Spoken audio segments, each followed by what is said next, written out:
Revelia, a gente vai falar de revelia. O que seria revelia? Está lá no 344.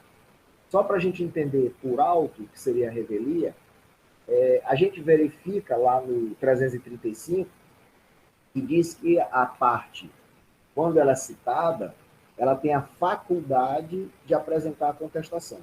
Tá? Então, ela pode apresentar a contestação, resposta, certo?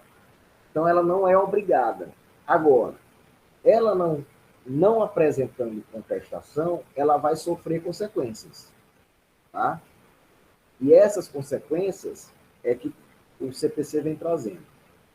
Então, a revelia, para a gente deixar bem claro, quando ocorre,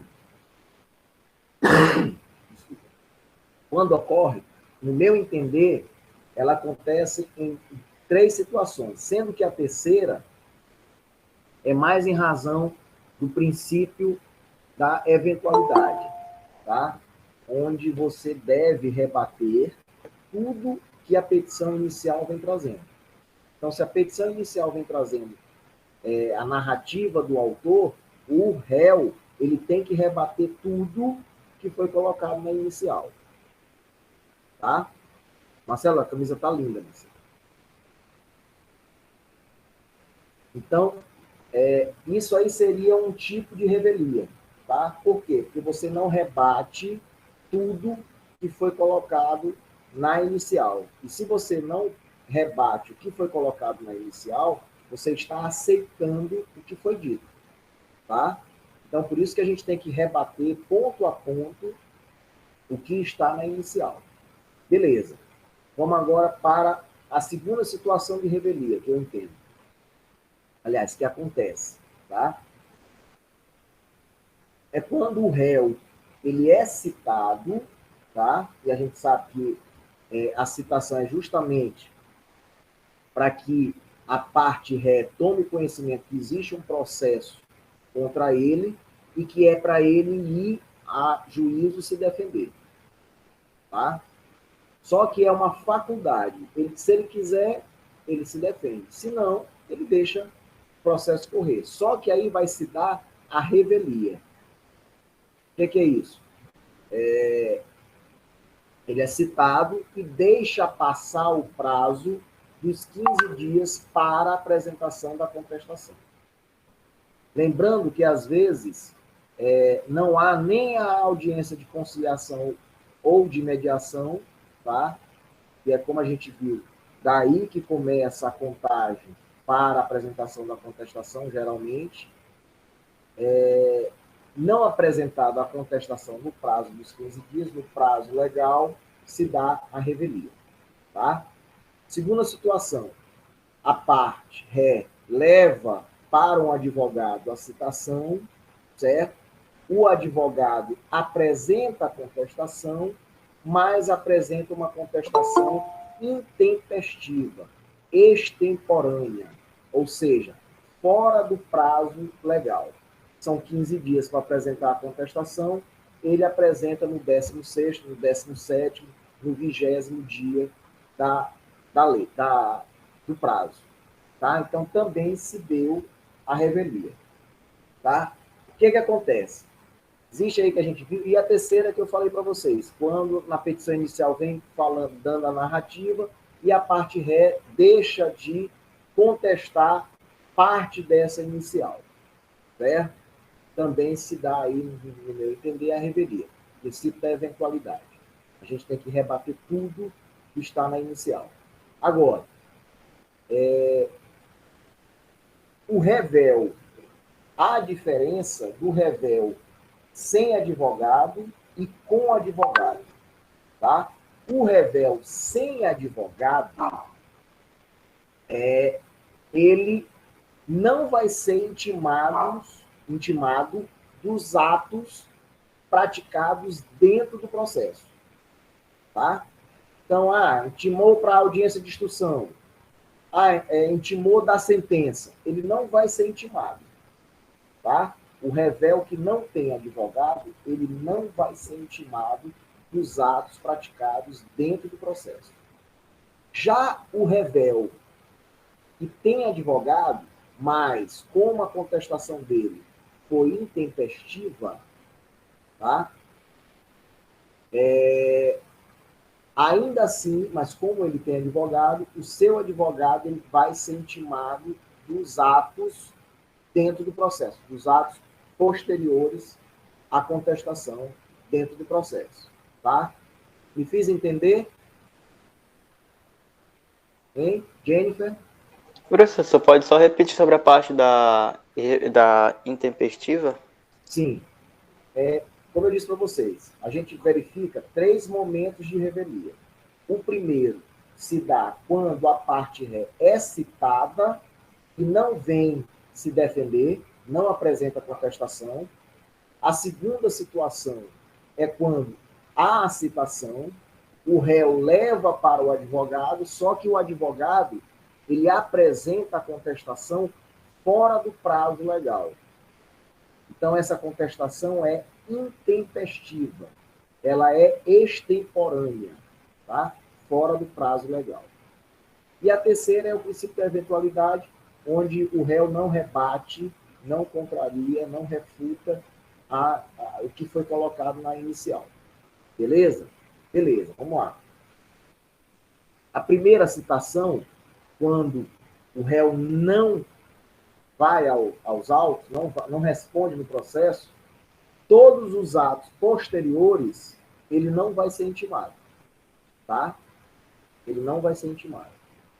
O segundo momento é quando o advogado, ele tem advogado, mas a contestação é intempestiva. O que acontece? Os atos posteriores, a parte vai ser intimada através do seu advogado.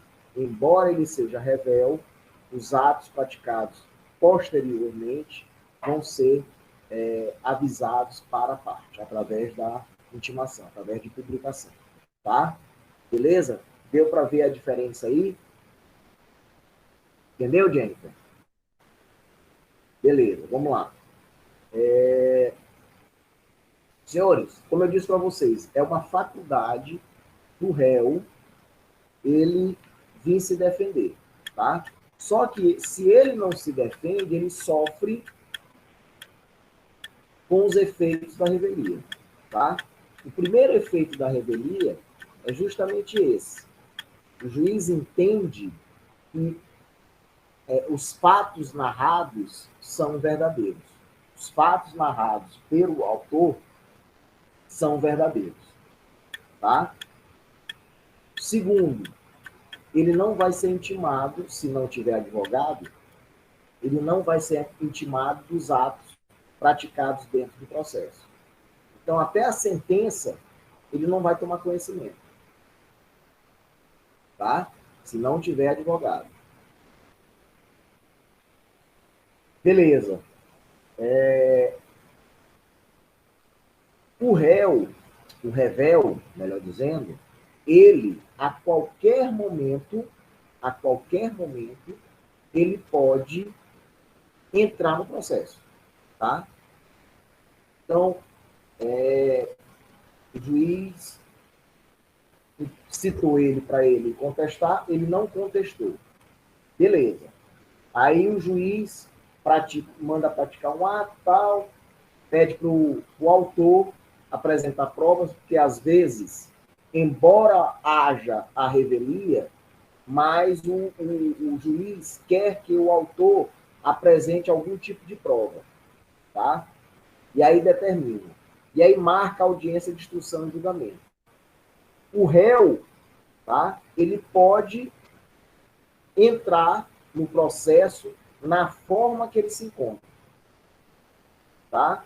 Então, o revel, ele pode entrar no processo a qualquer momento. Só que ele vai entrar no processo do jeito que o processo se encontra. Então, vamos supor que o juiz até já tenha dado uma sentença.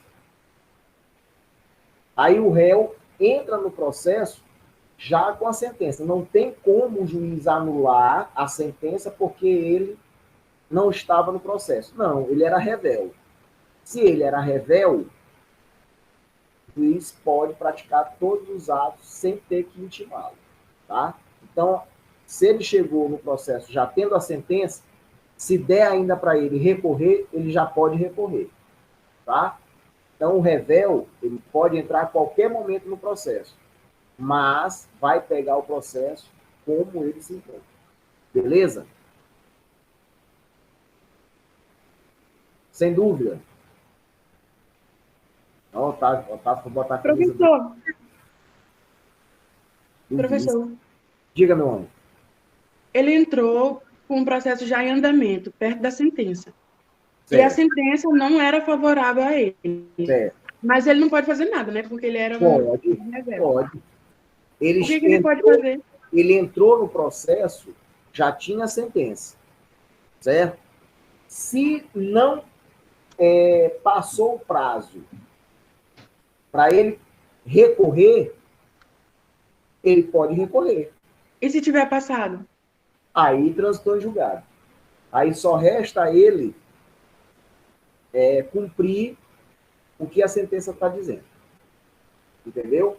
Ou, se tiver como ele demonstrar que a citação foi inválida, tá? Que é um dos motivos para que a parte possa entrar com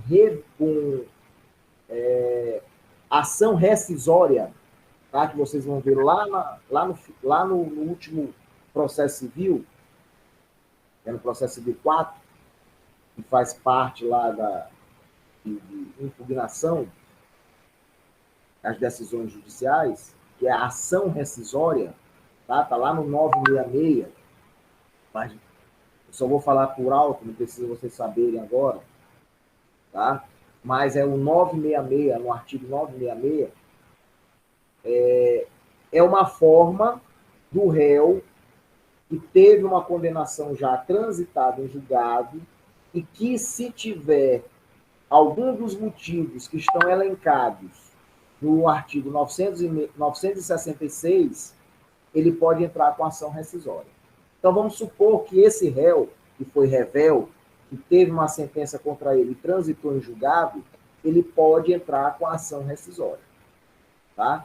E aí ele vai dizer, a citação foi inválida, não foi correta. Então, o processo todo tem que ser anulado, rescindido. Tá? Entendido? Daniele? Jennifer? Todo mundo ok? Safira? Edjane? Professor, tudo ok. Tamara? Tudo ok, professor. Beleza. Carla também, né? Então, e os outros meus amigos aí também, qualquer coisa é só falar. Vamos lá, meus amigos. 344. Se o réu não contestar a ação, será considerado rével e presumir-se-ão verdadeiras as alegações de fato formuladas pelo autor. Tá? Vejam que é com relação aos fatos. Certo?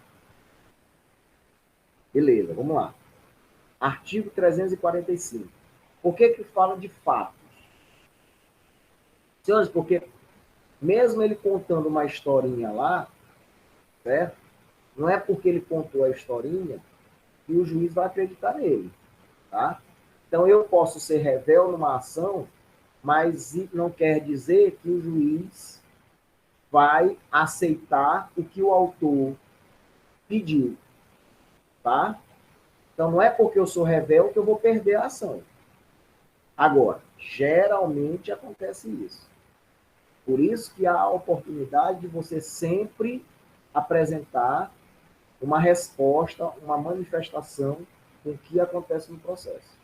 Então, o momento que o réu tem de se defender é na contestação. Aí ele não se defende, então isso pode acarretar problema para ele. Beleza? Então, vamos lá. 345. A revelia não produz o efeito mencionado no artigo 344 se, havendo pluralidades de réus, algum deles contestar a ação. Tá? Então, aí uma defesa indireta. Então, o que é litisconsorte? Litisconsorte passivo, nesse caso aqui, é quando há mais de um réu. Tá? Então, há um litisconsorte. Se um deles contesta, não vai ser considerado revelia, tá? Se um dos litisconsortes apresentar contestação. Então, a revelia não produz efeitos mencionados no artigo 344. Quais são os efeitos? Que o juiz pode entender que é verdadeiro os fatos, que o juiz pode, se quiser, julgar antecipadamente o mérito, que a parte não vai ser intimada dos atos praticados dentro do processo. Então, os efeitos não vão ocorrer mesmo com aquele litisconsorte que não apresentou contestação. Tá? Entendido? É bem claro, né? O outro inciso segundo. O litígio versar sobre direitos indisponíveis. Então, direitos indisponíveis. Alimentos. Tá? Outro que eu posso falar. Sucessão. É bem alto. Exatamente. Aí, qualquer dúvida, se eu falando vocês não entenderem, vocês me chamem aqui. Inciso terceiro, a petição inicial não estiver acompanhada de instrumento que a lei considera indispensável à prova do ato. Então, por exemplo, se você está dizendo que aquela casa, que aquele imóvel é seu, tá? Você tem que apresentar o registro de imóveis. Não basta só dizer, ó, a casa é minha. Aí o réu é revel, não quer dizer que o juiz vai dar a revelia para o réu. Tá? Inciso 4. As alegações de fato formuladas pelo autor foram inverossímeis. O que é isso? Não forem verdadeiras. Tá? Não forem muito fortes de se acreditar. Ou estiverem em contradição com prova constante dos autos. Isso é lógico. É o que eu disse para vocês. Mesmo que haja revelia, o juiz não é obrigado a julgar contra o revel. Tá? E um dos dispositivos que mostra isso é o 345. Tá? Além de não ter o efeito da revelia, tá? O juiz vai verificar o que está sendo narrado, quais são as provas que constam nos autos, para que ele sentencie. E pode ser que, mesmo sendo revel, o réu não vai ser condenado. Tá? Beleza. Então, imagine que eu entro com uma ação de cobrança contra a Gerlane, cobrando R$20.000 que ela me deve, e eu não junto nenhum contrato, eu não junto nenhuma prova que mostre que Gerlane está me devendo 20 mil. Ela foi revel, ela não contestou. Por isso que eu digo, a faculdade. Porque quando ela recebeu a citação, ela disse assim, rapaz, isso aí não tem nem como. Não vou nem me dar o trabalho. Aí ela não apresenta a contestação. O que acontece? O juiz vai verificar que não há nenhuma prova dizendo que Gerlane me deve, ele vai julgar improcedente o pedido de cobrança que eu entrei contra Gerlane. Tá? Agora, eu recomendo... Professor, Oi. isso é tipo quando, por exemplo, emprestei dinheiro para alguém da família e nunca me pagou. E fala que vai meter o processo nele. Nesses casos aí, não tendo prova nenhuma, não vai mudar nada, né? Não, nesse caso aí, por exemplo, hoje não, existe uma ação de nome ação monitória. É um procedimento especial, tá? Isso aí vocês vão ver lá na frente, e de repente vão ver comigo. Lá na frente, que eu digo, é esse semestre que vem. Não fiquem tristes, não. Se vocês não quiserem, vocês podem pedir para o coordenador para mudar o professor, não tem problema não. Aí o que acontece? Porque geralmente sou eu, processo civil geralmente sou eu. Mas vocês podem pedir para mudar, gente. Não tem problema não. Até porque deve ser um saco. Todo tempo me olhar. Mas vamos lá. Então o que acontece? Essa ação monitória, hoje em dia, você pode pedir uma declaração, fazer uma declaração, uma testemunha, dizendo que ouviu quando ouviu quando você emprestou o dinheiro para fulano, né? Ou até mesmo, por exemplo, uma transferência, tá? E aí você transforma aquilo em um título judicial que você vai poder executar. Entendeu? Então, você pode fazer isso. Então, cuidado, quando vocês dizem que vão emprestar dinheiro, cuidado. Eu nem tenho dinheiro para emprestar. 346. Esses aí que tem. Dizem que não tem, esses que tem. 346. Os prazos contra o réu que não tenha patrono nos autos fluirão da data de publicação do ato decisório no órgão oficial. Ou seja, eles não vão ser intimados. Vai ser publicado no órgão o ato, a decisão do juiz? Vai. Só que não vai constar o nome dele. Tá? Ele não vai ser intimado. Como ele não tem advogado, não vai ter como ele ir aos autos, se defender daquele, praticar aquele ato, no caso de sentença, recorrer, tá? Então é isso que está dizendo aqui, ó, os prazos contra o réu que não tenha patrono nos autos fluirão da data de publicação do ato decisório no órgão oficial. Parágrafo único.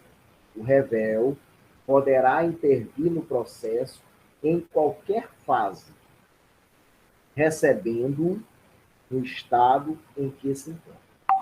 Tá? Então, o processo, a gente sabe que ele tem fases.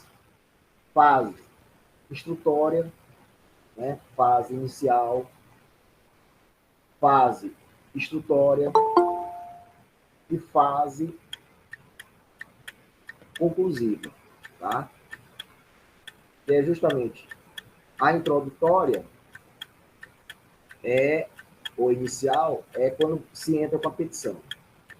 A instrutória é justamente que é apresentado prova, é feita a audiência de instrução e julgamento. Professor, Oi. mas essa persecução aí do processo se encaixa tanto no processo penal quanto no civil? Não entendi. Essa fase de linha, né, do processo, é tanto no processo penal quanto no civil? Mas de quê? Essa fase introdutória, tal, de recolher as provas, o inquérito. Eu não sei te dizer, mas o nome deve ser parecido, o nome deve ser igual. Porque aqui no material de penal, né, até fazer um paralelo, tem a fase extrajudicial, que é a fase do inquérito policial, a fase judicial, que é a fase justamente do processo, e a fase de execução penal. E aí eu queria saber se tem essas três divisões, só que em civil. Não, nossa divisão,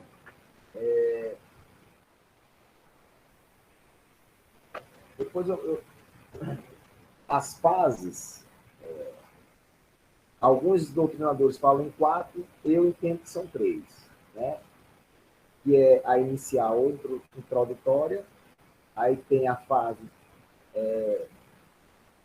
de instrução ou de instrumento, né? Que é a fase de colhimento de provas, audiência de instrução, e a fase decisória ou conclusiva, que é quando o juiz dá a sentença, decide a respeito do processo. Então, essa é a fase do processo civil. né? Então, a fase instrutória cognitiva é que o juiz pega todos os documentos, as provas, justamente para que ele tenha condições de concluir o processo, ou seja, sentenciar. Tá? Então, alguns, antes de falar em conclusão, falam em fase de saneamento. Só que a fase de saneamento está dentro, do meu entender, está dentro da instrução, porque é antes ou dentro da instrutória, tá? Ou instrumental, ou inicial, a fase de saneamento. Tá? Mas alguns doutrinadores também falam sobre a fase de saneamento. Então, na criminal e na civil, são fases que existem, mas são diferentes. Tá? Denominações e momentos diferentes. Tanto que na criminal, como tu estás falando, existe um inquérito. Esse inquérito ainda nem existe um processo criminal. Nem existe ainda uma ação criminal. O delegado está investigando para saber se houve ou se não houve crime. Tá? Eu não gosto muito de criminal, mas eu estou com um caso que houve uma prisão, né, em flagrante, em razão de furto de energia. Só que, embora eu ainda não tenha recebido o inquérito, né, mas eu já tive notícia que houve a conclusão do inquérito, e aí depois da conclusão do inquérito é mandado para o Ministério Público. E daí o Ministério Público olha, verifica e entra ou não entra com a denúncia. Não é isso? Vocês que sabem mais que eu? É. Isso. Então eu ainda não... Eu acompanhei a pessoa na delegacia, a gente pagou fiança, né? Ele pagou lá a fiança, foi determinada hoje, é determinada pelo próprio delegado. Ele fez o pagamento da fiança e foi liberado. Aí está esperando a conclusão do inquérito, já foi concluído e já foi para o Ministério Público. Tá? Agora eu estou esperando se o Ministério Público vai entrar ou não com a ação, porque é ela que faz a denúncia, né? Porque é furto. Ação incondicionada, não é isso? Ó, não sou tão ruim assim. Ó, isso tudo por causa do gato. Vulgo gato. Vulgo gato. Só que, felizmente para mim, né, que você é advogado dele, eu não estou vendo que realmente houve gato. Tá? Por quê? Porque, embora... O que aconteceu aqui? Só para a gente fazer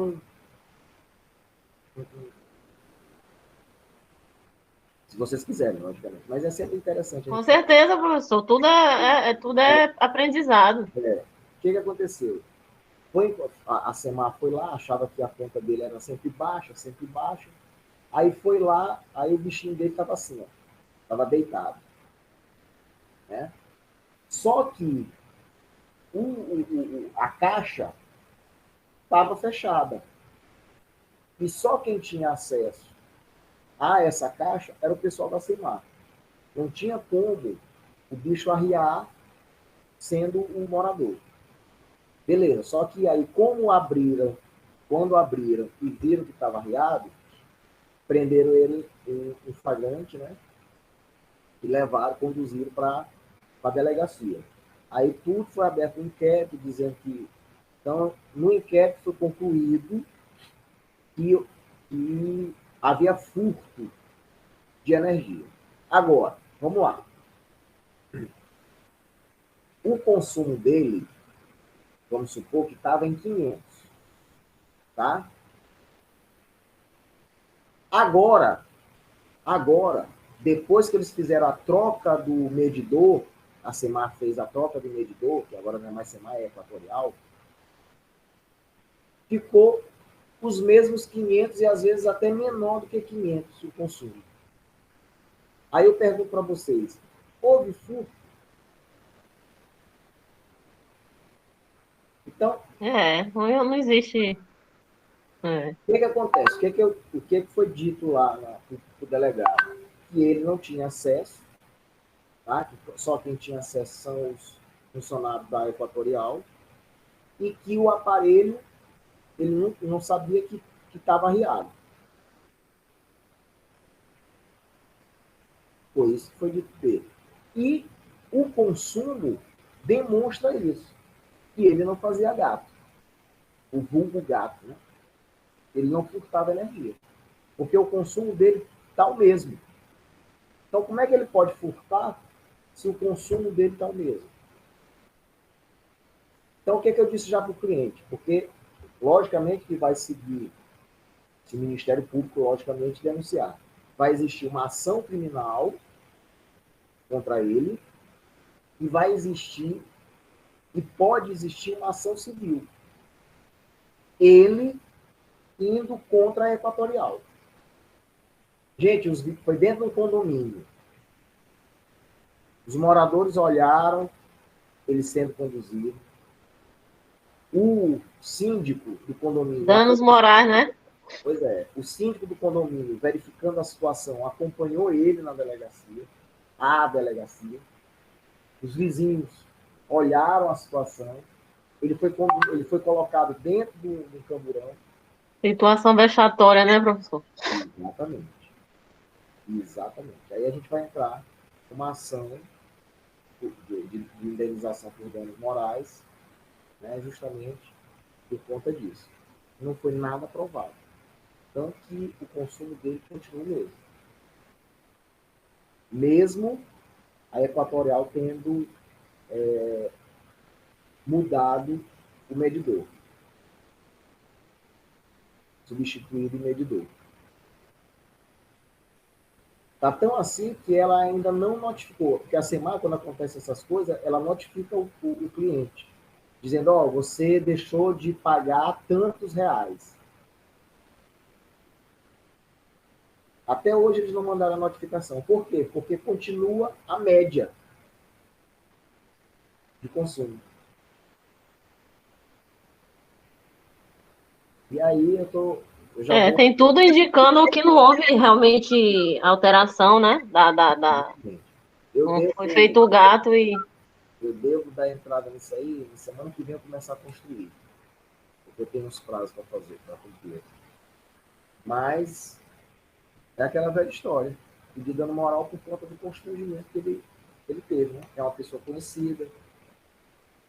E carretou um bocado de prejuízo psicológico para ele. E para a família. Os filhos tudo olhando. Beleza, vamos lá. Então, viu, Marcelo? Existem fases, tá? Mas de acordo com a seara criminal e seara civil, tá? A área criminal, a área civil. Tá bom? Beleza, vamos lá. E aí, como eu disse para vocês, na parte final do 346, diz, o réu poderá intervir no processo em qualquer fase, recebendo no estado em que se encontrar. Tá? Então, é o que a gente tinha falado para vocês. Beleza? Vamos lá, vamos para frente. 347. Das providências preliminares e do saneamento. 347. Fim do prazo para a contestação, o juiz tomará, conforme o caso, as providências preliminares constantes das seções desse capítulo. O que acontece? Inicial, tá? Aí, citação, audiência de conciliação ou mediação, aí tem a contestação. Se não tiver revelia, tá? Então aqui, se o réu não contestar a ação, se tiver revelia, melhor dizendo, o juiz, verificando a inocorrência do efeito da revelia previsto no artigo 344, ordenará que o autor especifique as provas que pretenda produzir, se ainda não as tiver indicado. Tá? Então, às vezes, está lá no 345, né? O juiz verifica que, embora não tenha sido apresentada a contestação, o juiz, verificando a inocorrência do efeito da revelia previsto no 344, ele, o que ele faz? Ele intima o autor, tá? Isso, se ele entender que há necessidade de uma audiência de instrução e julgamento. O que foi, Dionara? Está rindo do meu modo de falar ou está rindo de outra coisa? Tranquilo, professor, continue. Vamos lá. Certo? Então, ordenará que o autor especifique as provas que pretenda produzir se ainda não as estiver indicado. Então, geralmente, na petição inicial, a gente já coloca quais são as provas que a gente pretende produzir. Né? Testemunhal, depoimento das partes, se for o caso pericial. Tá? Se não tiver na petição inicial, o juiz vai intimar o autor para que ele especifique justamente isso. Autor, quais são as provas que tu pretende ainda produzir? Certo? Por quê? Ele não vai perguntar para o réu. Tá? Embora ele não tenha decretado o efeito da revelia, se o réu não tiver advogado, ele não vai intimar o réu. Tá? Ele vai intimar só o autor. E aí o autor, se quiser ainda produzir provas, o juiz vai marcar uma audiência uma audiência de instrução e julgamento. Se o autor disser, não, eu não quero produzir mais prova nenhuma, eu não quero mais nenhuma prova, as provas que eu juntei na inicial são satisfatórias, não há mais necessidade de produzir provas. Né? Por exemplo, se fosse o caso de testemunha, né? Ele ouvir testemunha. Não, eu não quero ouvir testemunha, nem quero ouvir a parte. Aí o juiz, beleza, não quer? Então tá bom. Aí, ao réu, será lista a produção de provas contrapostas às alegações do autor, desde que se faça representado nos autos, a tempo de praticar os atos processuais indispensáveis a essa produção. Aquilo que eu falei para vocês. O réu, ele vai entrar, tá? Ele pode intervir no processo em qualquer momento, tá? Qualquer fase processual. Então, se ele intervir antes do juiz determinar a produção de prova, o réu vai poder, se necessário, requerer a produção de provas, tá? Para ele. Se ele entrar antes de ocorrer a instrução, tá? Beleza?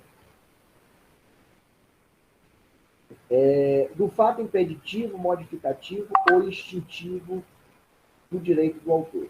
350.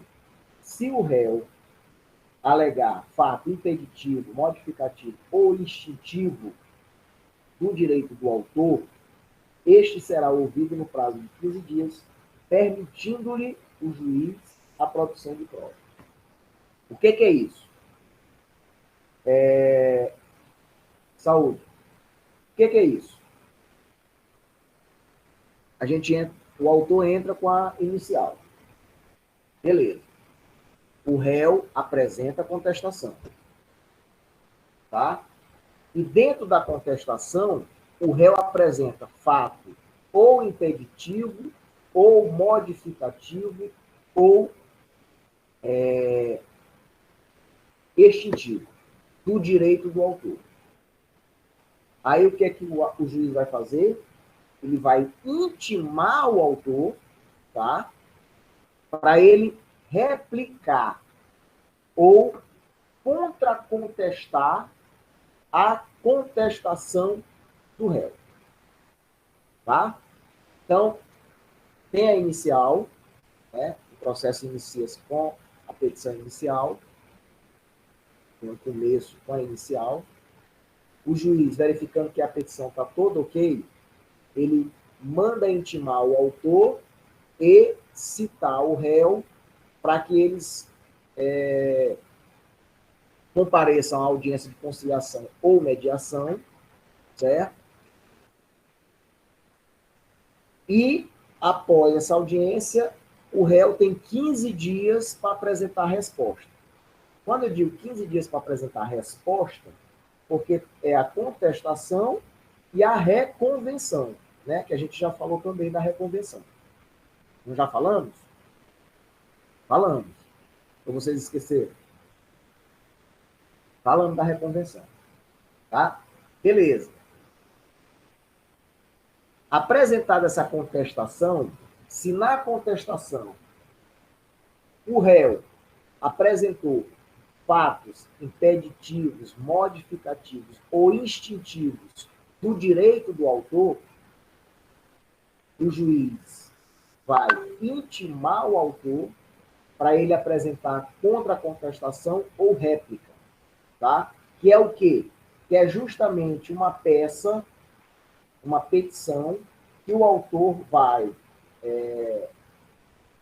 atravessar rebatendo o que o réu colocou na contestação. Tá? Então é a réplica. O réu contestou, se tiver fatos dentro da contestação, tiverem fatos modificativos, impeditivos ou extintivos do direito do autor, que o réu alegou, o juiz vai intimar o autor para ele rebater o que foi dito na contestação. Entenderam? Entenderam mesmo? É de Jane. Entendeu? Safira? Você está um pouco confuso, mas... Vamos lá. Eu não quero nada confuso. Não pode.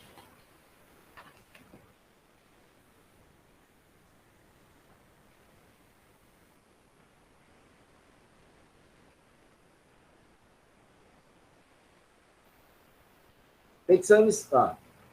Ó, petição inicial. Certo? O autor dá entrada na petição inicial. Aí, o juiz verifica que está todo ok a petição. Ele manda citar o réu e intimar o autor para que eles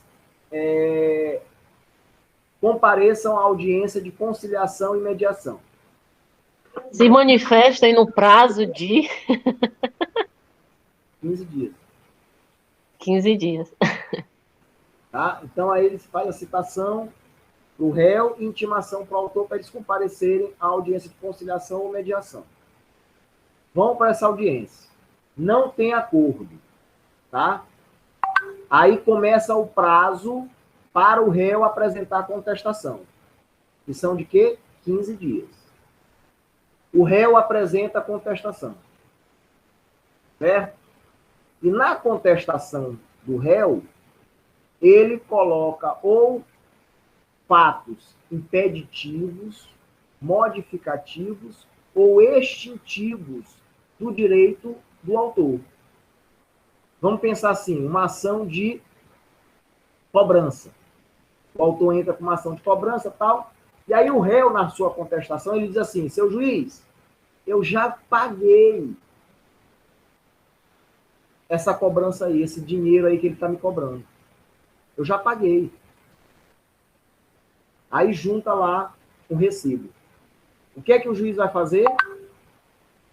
Não há fato extintivo aí que o réu alegou, do direito do autor, ele intima o autor para que o autor rebata o que foi dito na contestação e, se for o caso, até apresente prova para refutar, para rebater o que foi dito na contestação.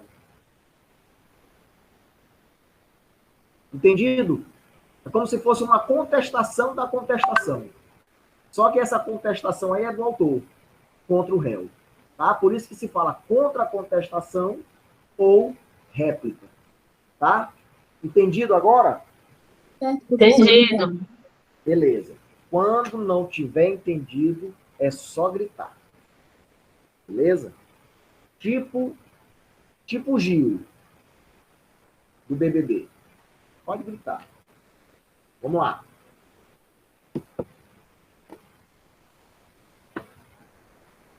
Tem outra situação também, tá? Que o juiz vai intimar o autor para ele apresentar réplica. 351. Das alegações do réu.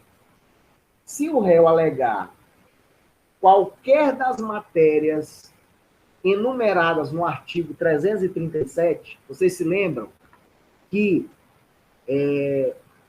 lá no 337 diz assim, que antes de se falar de mérito, o réu deve alegar essas situações do 337?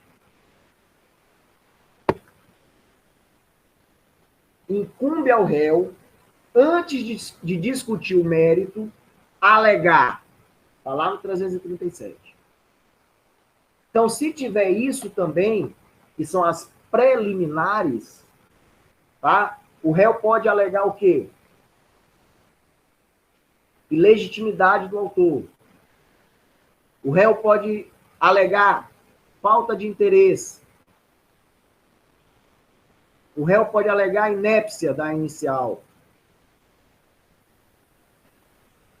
O réu pode alegar, pode impugnar a gratuidade de justiça.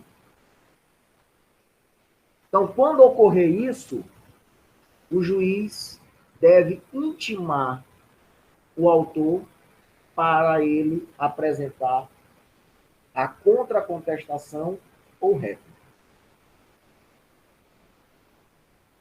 Então, se o réu alegar qualquer das matérias enumeradas no artigo 337, o juiz determinará a oitiva do autor no prazo de 15 dias, permitindo-lhe a produção de prova. 352. Verificando a existência de irregularidades ou de vícios sanáveis, o juiz determinará sua correção em prazo nunca superior a 30 dias. O que é isso aí, senhores? Pode ser que, depois da contestação, o juiz verifica que realmente a petição inicial ficou faltando o valor da causa. Tá? Ficou faltando alguma situação lá, alguma coisa na petição inicial. Uma informação. O que ele faz? Ele intima o autor para que o autor saneie. Meu Deus, o Hugo está chegando agora. Quase acabando já a aula. Certo? Então, ele perdi. Então, o juiz ele vai o quê? Vai dar 30 dias para o autor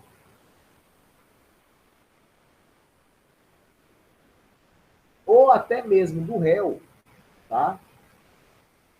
Porque a parte autora apresentou réplica,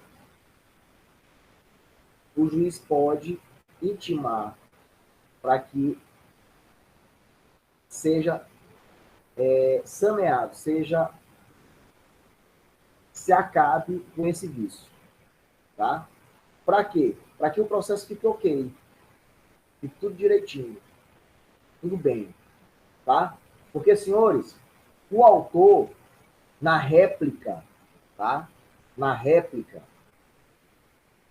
ele pode também, por exemplo, se o réu pedir gratuidade de justiça, o autor pode impugnar na réplica. Tá? Em preliminar, ele impugna a gratuidade de justiça na réplica. Tá? Na réplica, ele pode dizer, o réu não juntou o ato constitutivo. O réu não juntou a procuração. Tá?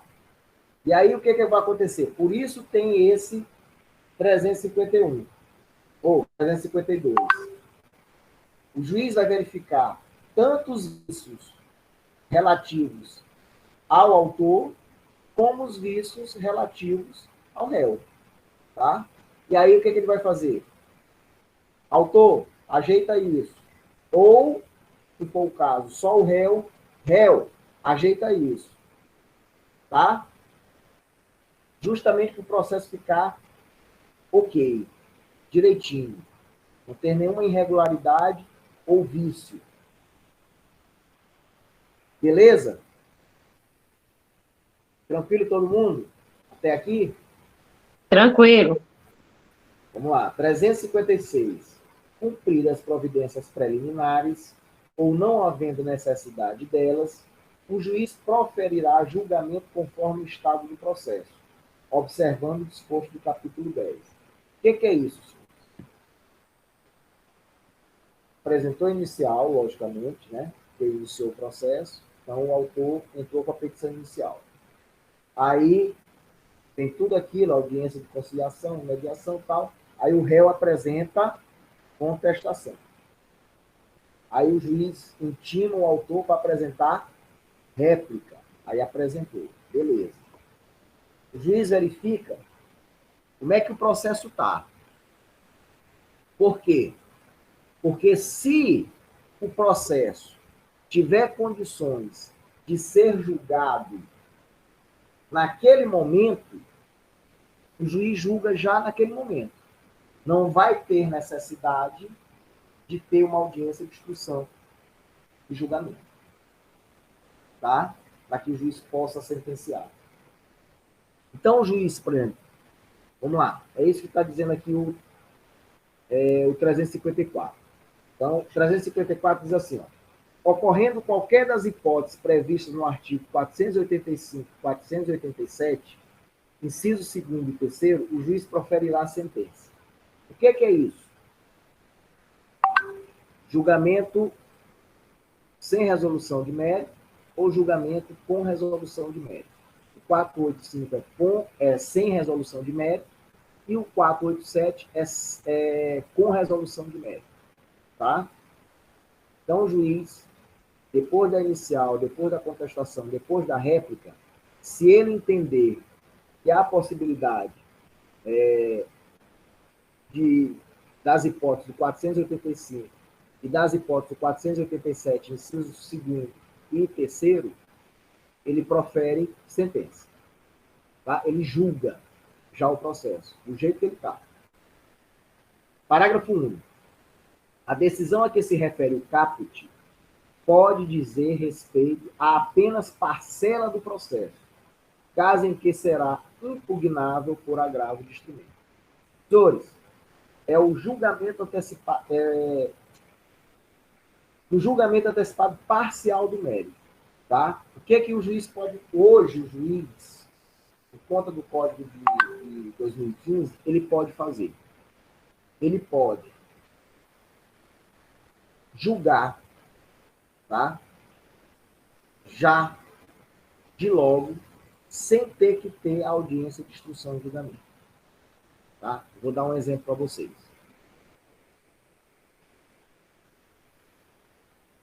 Inicial, contestação, réplica.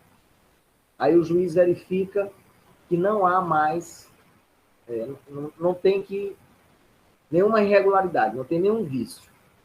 O processo está beleza, está ok. Ele vai verificar também, tá? Depois que ele sanear o processo, ele vai verificar que não há necessidade de mais produção de provas.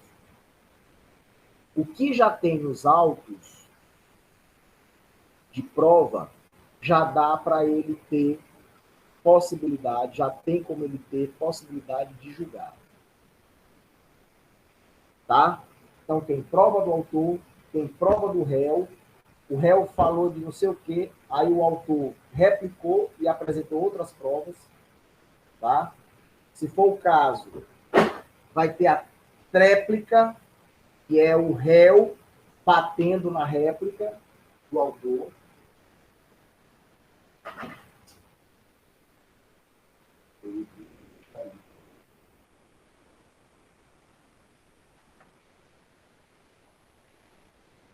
Certo? Aí o juiz verifica que não há mais necessidade de produção de prova. As provas que estão lá nos autos já dá para ele sentenciar. Aí o que ele faz? Ele julga. Tá? Sem necessidade de uma audiência de instrução e julgamento. Então, ó, do julgamento antecipado do mérito. O juiz julgará antecipadamente o pedido, proferindo sentença com resolução de mérito, ou seja, 487, quando não houver necessidade de produção de outras provas. Segundo, o réu for revel, ocorrendo o efeito previsto no 344, e não houver requerimento de prova na forma do artigo 349. Ou seja, é revel, tá? Com relação aos fatos,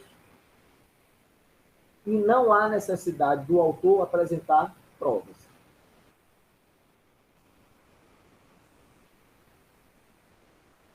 Tá? E nem o réu quis apresentar. Então, se são dois momentos. Quando não há mais necessidade de produção de prova, certo? E quando há a revelia, os efeitos da revelia, e não há mais necessidade de produção de prova. Beleza? E aí o que é que o juiz faz? Ele julga antecipadamente o mérito, sem a necessidade da audiência de instrução e julgamento. O processo está bom, o processo está maduro para ser julgado. Beleza?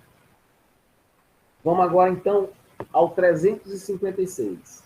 O 356 é uma inovação do nosso CPC e o juiz julga antecipadamente, mas só parte do mérito.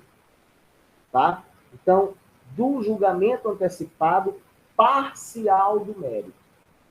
Então, antes da gente ler o dispositivo, eu vou explicar para vocês o que é isso.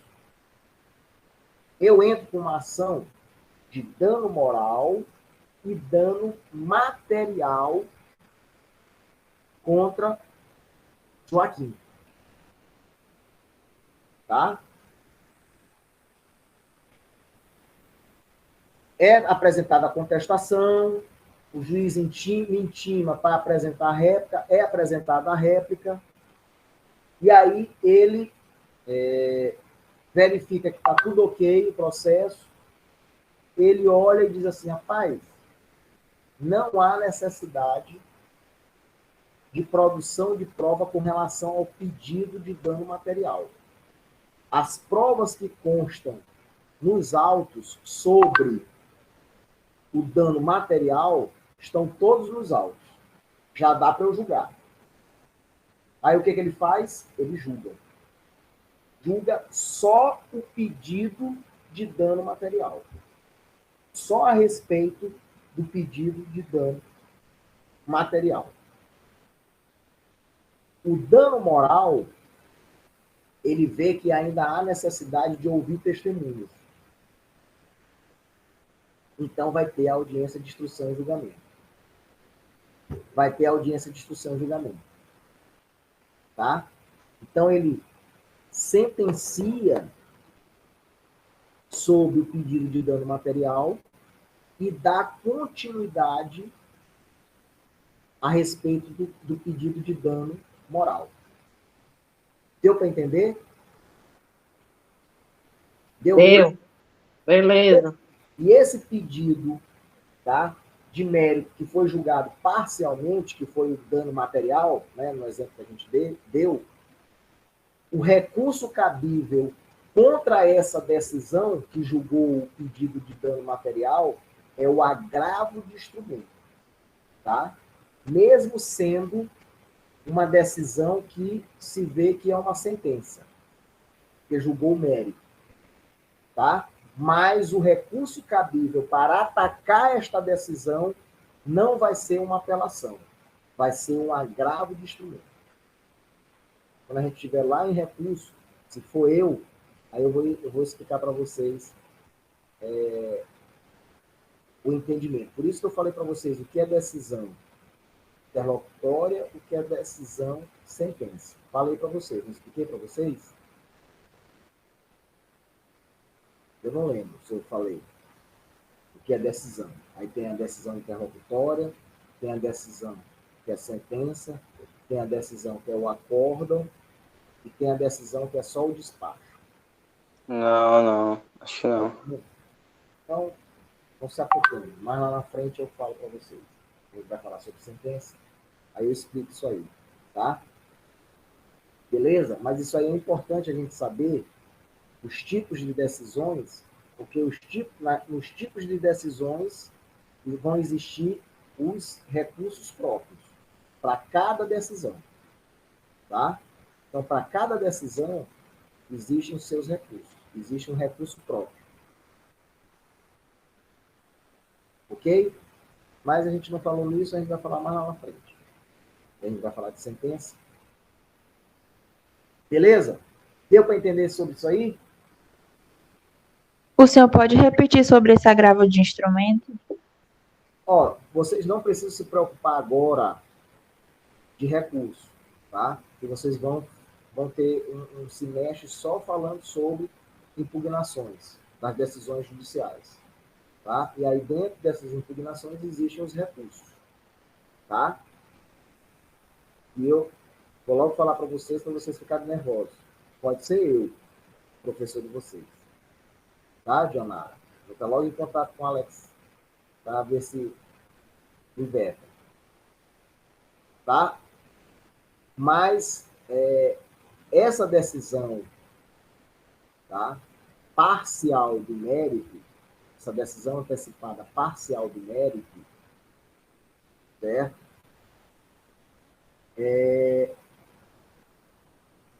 O recurso cabível é o agravo do instrumento, tá? A outra que o juiz vai sentenciar a respeito do pedido de dano moral, o recurso já vai ser uma apelação, tá? Vai ser lá no final, vai ser uma sentença. E aí vai por fim a fase de conhecimento. Ou fase de cognição, tá bom? Mas não se preocupe não, que isso aí é muita coisa para a cabeça de vocês. Só para vocês tomarem conhecimento. Porque bem aqui em cima já fala. Onde é que fala? No parágrafo único do 354, diz assim, ó, a decisão a que se refere o caput pode dizer respeito a apenas parcela do processo.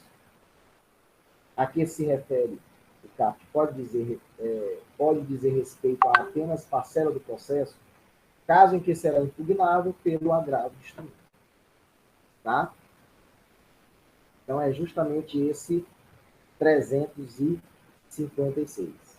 Então, vamos lá. 356. O juiz decidirá parcialmente o mérito quando um ou mais dos pedidos formulados ou parcela deles mostrar-se incontroverso. O que é incontroverso? Não há dúvida, tá? A respeito do direito, do pedido. É incontroverso. A parte ré concordou com o pedido. Não há disputa, litígio com relação ao que foi falado, que foi pedido. Tá? Então é incontroverso. Tanto o autor como o réu concordam com o direito do autor. É incontroverso. Tá? Estiver em condições de imediato julgamento nos termos do artigo 355. O exemplo que eu dei. O dano material e dano moral. O dano material já dá para julgar, porque o processo, os autos, constam todos os documentos necessários para julgamento.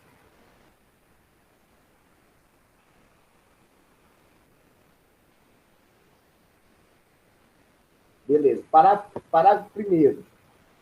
A decisão que julgar parcialmente o mérito poderá reconhecer a existência de obrigação líquida ou ilíquida. O que é isso aí? Isso aí se refere já pensando na execução dessa decisão. Tá? Então, existem decisões que são líquidas. O que é isso? O juiz já diz, é 10 mil reais, é 15 mil reais o dano material. Ou pode ser ilíquida. Tá? E aí o juiz diz assim, ó, houve lucro cessante, que deve ser apurado na fase de liquidação. E aí tem que saber qual é o tipo de liquidação que vai ter que ser feito. Tá? Isso aí vocês vão ver lá na frente, na parte de execução. Tá? Então, a sentença ela pode vir líquida, que geralmente é para vir líquida, ou seja, o juiz já falar o que é o devido, o que o réu foi condenado. Então, ele foi condenado em 10 mil, em 15 mil, em 20 mil, em dar um carro, em pagar a casa, em entregar o terreno, tá? Ou pode ser em líquida, quando o juiz ele não teve, naquele momento, como aferir o valor, então o que ele faz? Ele joga lá para a fase de liquidação. E aí, na fase de liquidação, através da liquidação, vai se achar um valor, um quanto que deve ser executado. Tá? É isso que diz aqui o parágrafo 1º. Parágrafo 2º.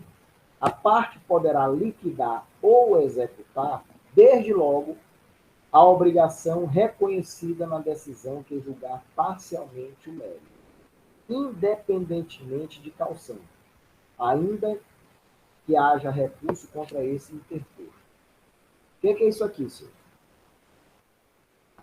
O juiz julgou parcialmente o mérito. Beleza. Aquilo ali, transitado ou não em julgado, o que é transitar em julgado? Quando não cabe mais nenhum recurso. Tá? Ou passou o prazo para recorrer e não recorrer. Aí transita em julgado. Faz coisa julgada. A gente vai olhar mais lá na frente. Mas, só para vocês entenderem o que é trânsito em julgado. Transitar em julgado é quando não há mais como a parte insatisfeita recorrer. Ou porque não tem mais recurso, ou então porque perdeu o prazo para recorrer. Aí aquela decisão se transformou em uma decisão definitiva. Tá? E aí o que acontece? Você pode, mesmo o juiz julgando parcialmente o mérito, você já pode julgar, você já pode executar essa decisão que ele já julgou. Então você já executa. Então, no dano material, no exemplo que a gente deu, né? O juiz julgou o dano material, condenou em 10 mil reais. O processo vai continuar em andamento por conta do pedido que você fez do dano moral, não é isso? Mas o dano material você já pode executar. Você já pode pedir para receber os 10 mil. Mesmo o processo ainda não tendo sido julgado com relação ao pedido de dano moral. Deu para entender? Eu não entendi essa última parte, professor. Então, sobre o dano. Ó, tu entra com uma petição pedindo dano material e dano moral. Né? Aí vem a contestação, vem a réplica, o juiz pergunta se há necessidade de provas, aí diz, ó, há necessidade de provas com relação ao dano moral. Dano material, não. Aí o juiz, ó, então eu vou julgar com relação ao dano material já. O dano moral ainda vai ter audiência de instrução. Mas o dano material eu já vou julgar. Aí ele, julga o dano material, que é o 356. Que é o julgamento antecipado parcial do mérito. Aí o dano material, ele condena o réu em R$ 10.000. Tá? O juiz julgou, decidiu, disse, ó, autor, realmente tu tem direito a R$ 10.000. Mas a tutela ainda não foi efetivada. Como é que ela vai ser efetivada? Você executando esses R$ 10.000, que é o dano material. Entendeu? Como assim executando? Por exemplo, quando o réu perde, nesse exemplo aí, R$ 10.000, o réu não vai lá no autor e diz, ó, toma aqui, eu perdi, tá aqui os R$ 10.000. Geralmente não acontece isso. O autor, ele tem que, para efetivar a tutela jurisdicional, para efetivamente ele receber a tutela jurisdicional, ele tem que executar, entrar com cumprimento de sentença, que é a execução. Ele executa o réu para ir atrás desses 10.000 dos patrimônios do réu. Tá? Então, se na conta bancária dele tem R$ 15.000, com a execução, 10.000 é bloqueado lá da conta dele. Para quê? Para satisfazer o que foi sentenciado lá com relação ao dano material. Tá? Aí, pago esses 10.000, aí vai ter a efetivação da tutela jurisdicional. Porque antes disso, você só tem, né, foi declarado, foi condenado, né, que você tem um direito. Mas você só efetiva o seu direito quando você executa. Isso é executado. Tá? Mas isso aí são fases dentro do processo. É a fase de conhecimento, né? Aí depois tem a fase do cumprimento de sentença. Tudo isso vocês vão ver. Processo, se vocês forem ver, tem uma ordem hoje, tem um cronograma. Tem a parte inicial, né, que é a parte de conhecimento. Aí depois tem, aí vem sentença. Aí depois de sentença, você pode ver lá, tem execução, que é o cumprimento de sentença. E depois do cumprimento de sentença e da execução, você tem recurso. Tá? Então, vem numa ordem. Hoje o CPC vem numa ordem cronológica, vamos dizer assim. Tá? Ficou mais fácil a gente entender as fases dentro do processo. Beleza?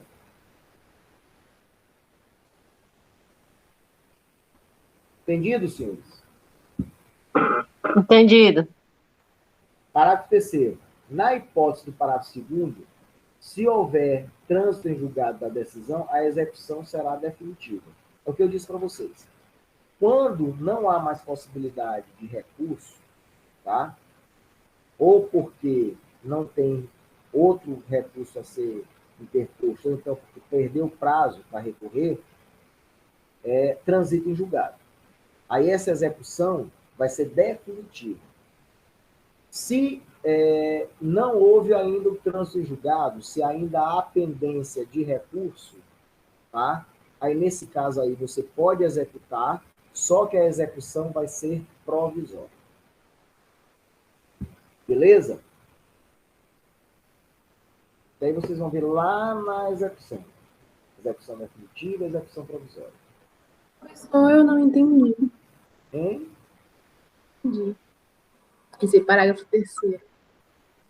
Na hipótese do parágrafo 2º, que é o quê? Você executar ou liquidar, né, a decisão lá do juiz, diz assim, se houver trânsito em julgado, ou seja, se já transitou em julgado, ou seja, aquela decisão não vai mais mudar, não vai mais alterar, ela vai permanecer daquele jeito, se entra com a execução definitiva. Tá? Então, foi 10.000, transitou em julgado, não vai mais mudar aquele 10.000. É aquilo ali que o autor tem que receber. Então, ele executa 10.000. Quando é provisória a execução, o juiz dá 10 mil. Pode ser que em recurso o 10 mil venha a ser 8 mil, 7 mil, 5 mil. Aí, nesse caso, se você executa ainda não transitado em julgado, a execução é provisória. Mas se já transitou em julgado, é definitiva. Isso que diz o parágrafo 3º. Tá bom? Parágrafo 4º. A liquidação e o cumprimento da decisão, que é a execução, rejulgar parcialmente o mérito, poderão ser processados em autos suplementares, a requerimento da parte ou a critério do juiz. O que é isso? Se a parte quiser logo executar, não quiser esperar a decisão lá do outro pedido, que é o dano moral, no nosso exemplo, ele já pode iniciar a execução ou a liquidação, se for o caso. Tá? Em autos suplementares, ou seja, autos que vão ficar apensados aos autos principais, aos autos que você está entrando, que você entrou com a ação de dano material e moral, tá? Então, existe aqui os autos principais, que é justamente do dano moral e material, e você já vai executar o dano material. E aí são em autos suplementares, autos que vão ser são outros autos, tá? Que só fala da execução e vão ficar apensados aos autos principais. Entendido ou não? Hein, dona Dionara, que você está tão risonha hoje? Eu não entendi, professor. Então vamos lá. Ó. Autos principais é o pedido principal. O que é que você pediu? Dano material e dano moral, certo? O juiz julgando antecipadamente de forma parcial o mérito, ele julgou o quê? O dano material. O dano moral, o processo vai continuar, certo? Beleza. Esse dano material já foi julgado. E aí você faz o quê? Você entra já com a execução desse dano material. Você, para não atrapalhar o andamento do processo com relação ao dano moral, você entra com autos suplementares. Tá? Então, imagina que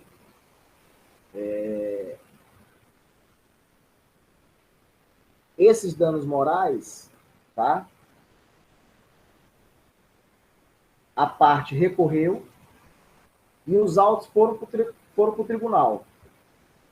E você quer executar o dano material. Aí o que você faz? Você cria os autos suplementares. Esses autos suplementares vão facilitar a execução, mesmo o dano moral estando em andamento. Os autos estão lá no tribunal, mas você pode executar o dano material porque existem autos suplementares. Tá? Esses autos suplementares são autos onde você cria mais ou menos uma cópia dos autos principais.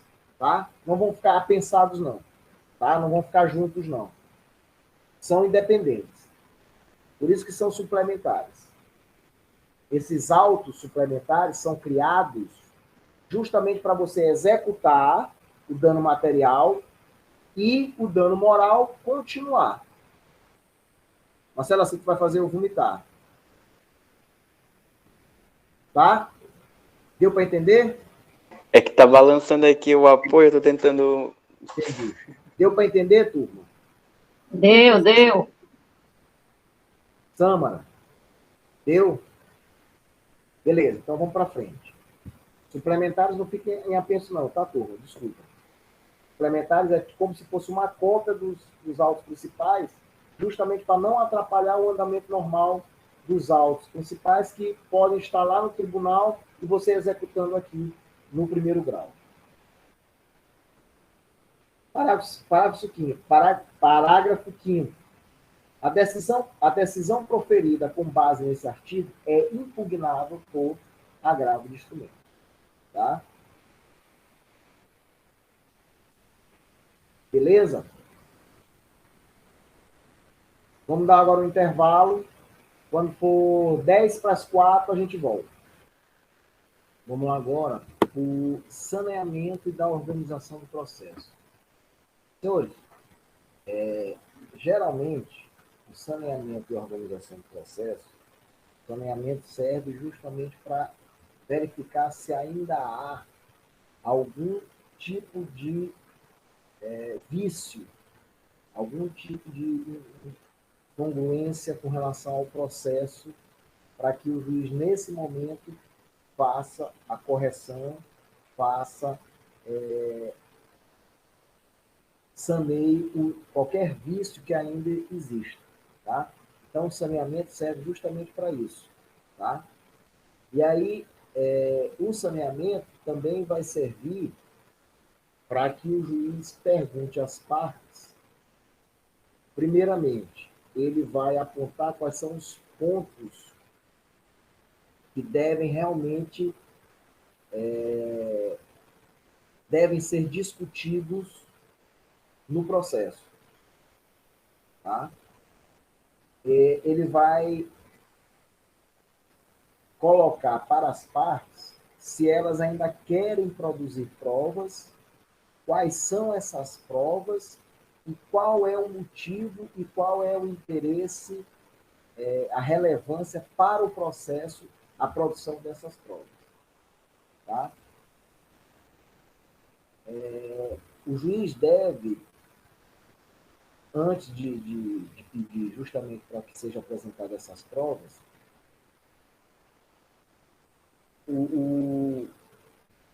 deixa eu ler aqui, 357. Não ocorrendo nenhuma das hipóteses deste capítulo, ou seja, o julgamento antecipado,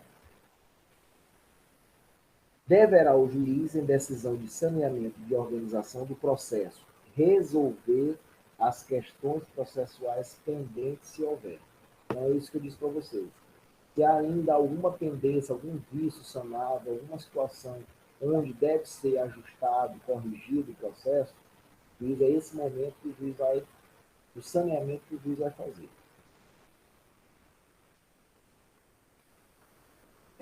Delimitar as questões de fato sobre as quais recai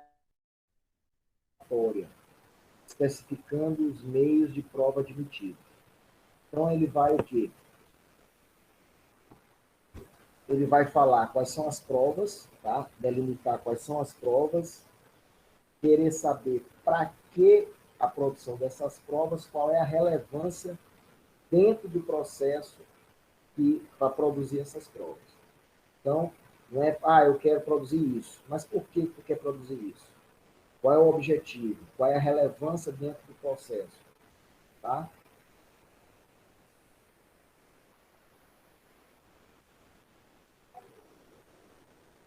Inciso terceiro. Definir a distribuição do ônus da prova observando o artigo 373. Então, nesse momento, ele vai dizer que há inversão do ônus da prova ou se não há inversão do ônus da prova, tá? Porque, às vezes, por exemplo, numa relação de consumo, como o consumidor ele é hipossuficiente, ou seja, ele é a parte mais fraca dentro do processo, o juiz pode decretar a inversão do ônus da prova. Ou seja,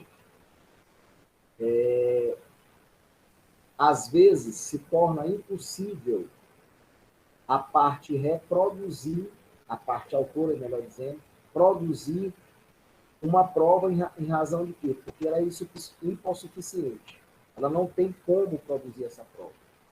Então, ela só fala a respeito, e aí a parte ré que vai, através de provas, demonstrar que ela não tem direito, que a parte autora não tem direito. Não sei se eu me fiz entender. Então, Professor, tem até uma questão sobre em grandes empresas, quando há funcionários que geralmente há uma ilicitude no contrato deles, E como o funcionário não cabe, não tem recurso suficiente para ser processado pela empresa e tal, a empresa que tem que admitir as provas contra ele, não é? Não tem um princípio assim? Exatamente. É exatamente isso. No direito do trabalho também ocorre muito a inversão do ônus da prova. Tá? Justamente por isso. Acho que tem uma palavra aqui que eu não estou conseguindo lembrar. Eu tenho que lembrar aqui.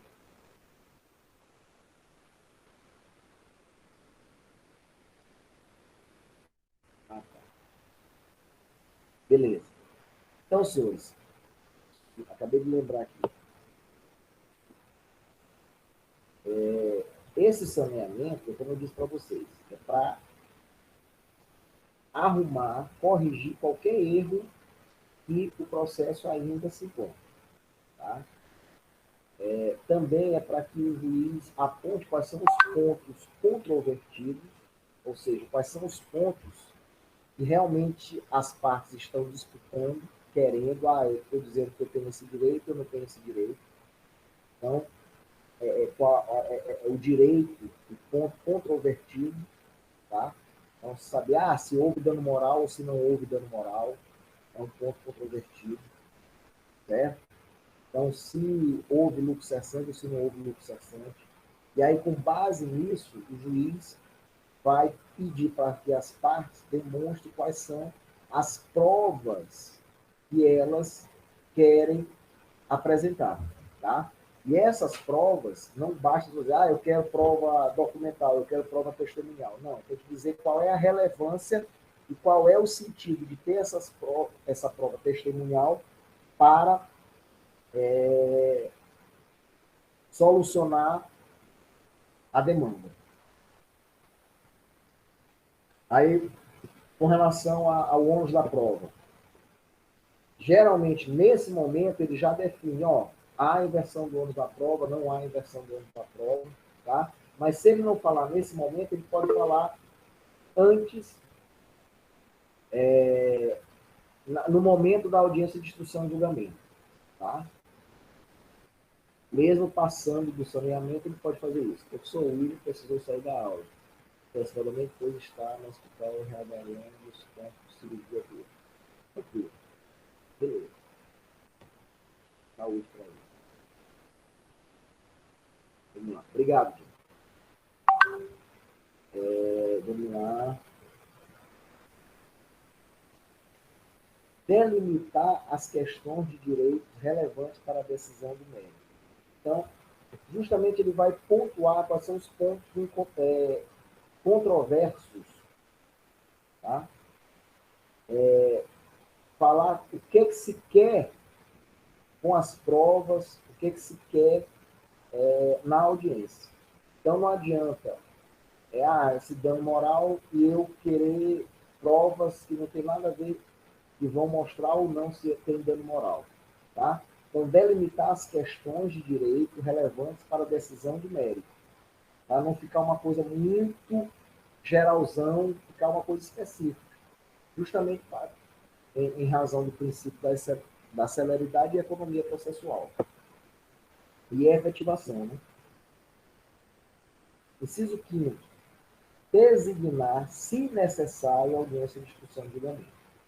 Então, o que acontece? Após esse saneamento, tá? Geralmente, ele verificando que há necessidade de ter produção de provas, certo? E, inclusive, testemunhal ou depoimento pessoal das partes, o juiz, ele marca a audiência de instrução e julgamento, tá? Então, quando ele fizer o saneamento, se ele não precisar, se as partes não precisarem produzir prova, aí ele julga antecipadamente o mérito, tá? Não vai ter audiência de instrução. Agora, se ele verificar que as partes querem produzir mais provas, aí ele vai marcar a audiência de instrução e julgamento, tá? Parágrafo 1º. Realizado o saneamento, as partes têm o direito de pedir esclarecimento ou solicitar ajustes no prazo comum de 5 dias, fim do qual a decisão se torna estável. O que é se tornar estável? Ela não vai mudar.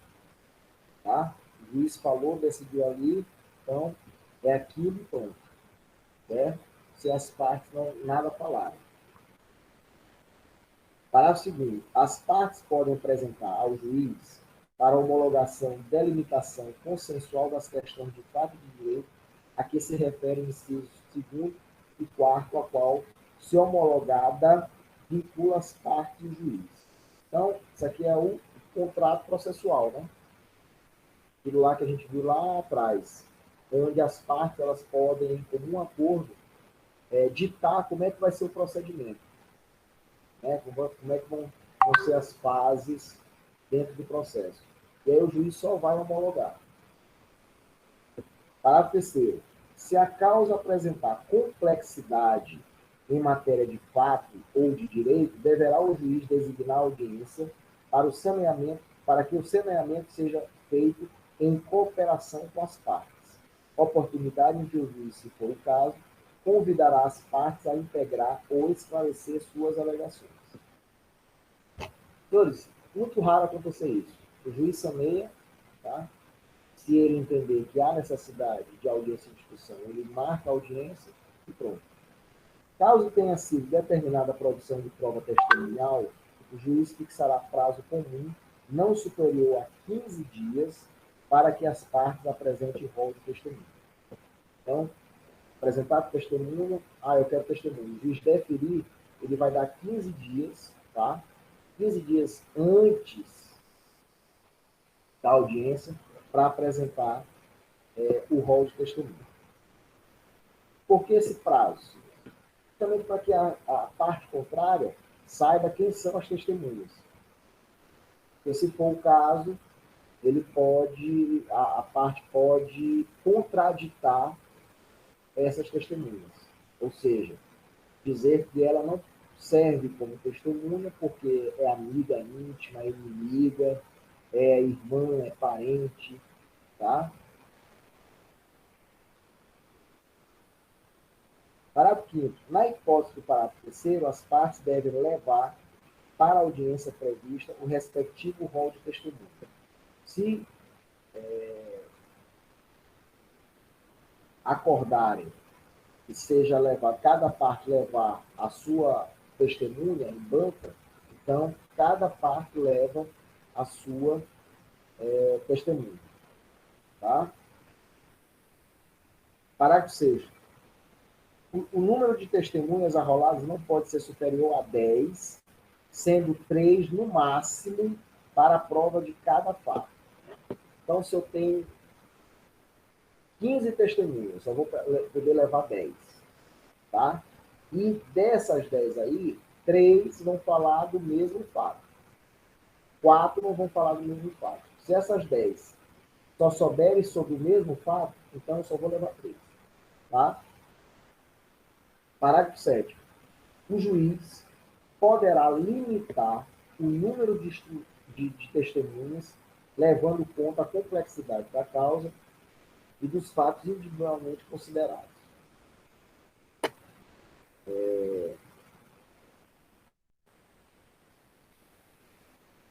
Parágrafo 8º. Caso tenha sido determinada a produção de prova pericial, o juiz deve observar o disposto do artigo 465 e, se possível, estabelecer desde logo o calendário para sua realização. A gente vai falar sobre perícia, tá? Perícia tem todo um procedimento. Se o juiz defere a perícia, tá? Ele vai chamar um perito judicial. Esse perito judicial vai marcar o dia que ele vai fazer a perícia. Para quê? Para que as partes possam estar presentes, façam quesitos a respeito do que vai ser periciado, a respeito do assunto da perícia. Então, tem todo um procedimento que é lá na parte de provas, tá? Que a gente também vai ver lá na frente. Parágrafo 9º. As pautas deverão ser preparadas com intervalo mínimo de 1 hora entre as audiências. Aqui está falando com relação à audiência de instrução e julgamento.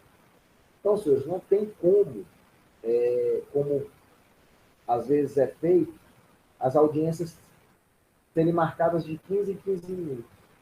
Impossível. Tá?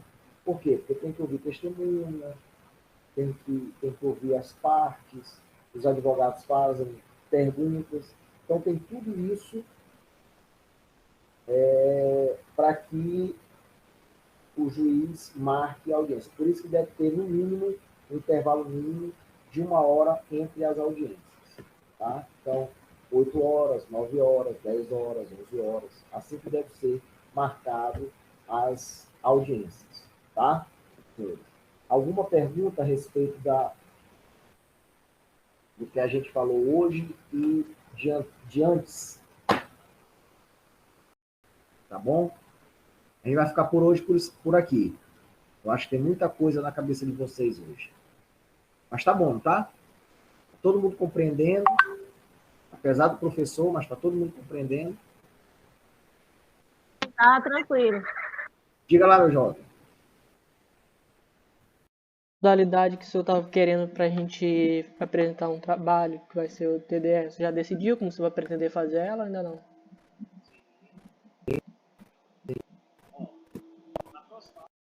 A gente vai falar a respeito de audiência de instrução e julgamento. Tá? Eu estou deixando para a próxima aula porque é muita coisa.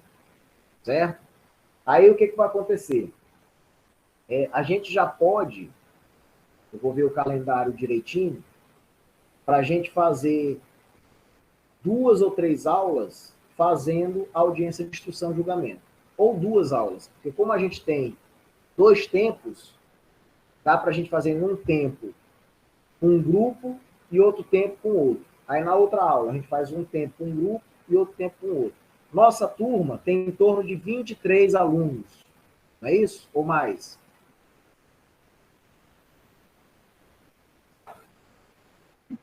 Nessa faixa, né? Então, aí eu vou dividir direitinho, tá? Eu, apesar de não gostar, vou ser o juiz, né, o presidente da audiência, e aí vocês, vai ter um advogado, vai ter o outro advogado, se for o caso, vai ter testemunha, tá? Vai ter a parte. Então, tudo isso vocês que vão criar dentro do grupo de vocês, tá? Mas primeiro vamos falar do que é a audiência de instrução e julgamento, falar direitinho, para a gente ter uma noção, para depois a gente fazer esse trabalho. Tá? Para a gente para cair mais na consciência. Beleza? Então, por hoje a gente fica por aqui. Obrigado, valeu, beijo no coração e fiquem com Deus. Obrigadão. Boa tarde, professor. Obrigada. Boa tarde, eu agradeço. Valeu. Obrigadão.